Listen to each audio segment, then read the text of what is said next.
we all have a hierarchy of interests in our hearts and minds, which is how we make decisions, right? And what you end up doing most of the time is whatever your interest is, whatever the preponderant weight of that is what you do.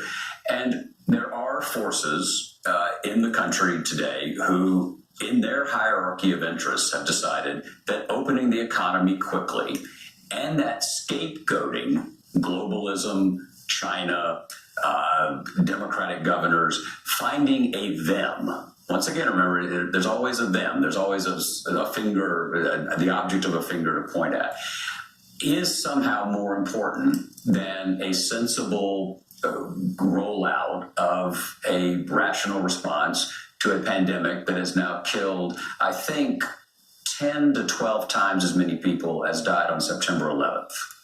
Think about that for a second.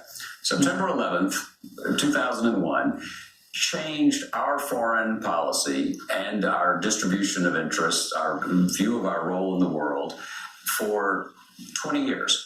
And now 10 times, 12 times as many people have died since, March 1st, or more or less, February. So what worried me at the beginning of this, and I think actually we talked about it, is when the pandemic, when it became clear, my anxiety was, is our polarization such that this will become a partisan pandemic? That is, are we so dug into our different camps, and particularly on the right in this case, I'm not making a false equivalency here, that these events will be channeled through, interpreted, and acted on, not rationally, but passionately. And that's what the American Revolution was about, however imperfect it was. Mm-hmm. It was about putting reason at the center of the national enterprise so that we would at least give our brains a fighting chance against our guts. And that was part of the central force in this. We are now, when you look at those pictures, when you look at people talking about liberation, the President of the United States talking about liberation and then bringing guns into it, for God's sake, that's passion, that's appetite, that's ideology. That's not reason and consideration and a kind of balance about what do the facts tell us. And this is not, to be clear, a partisan point. I'm not reflexively acting because of a pre-existing view of the president. One of the tragedies of the era is that the president manages to fulfill every time one's pre-existing view of him.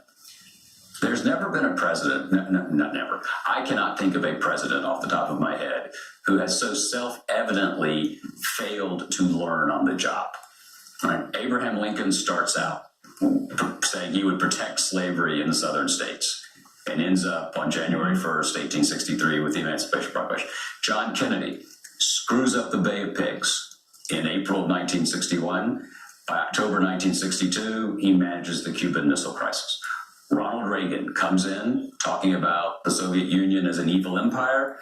By May 1988, he's literally in Red Square playing with babies, right? So you have these moments in our history where presidents have challenged their bases, not simply coddled them, and learned from experience.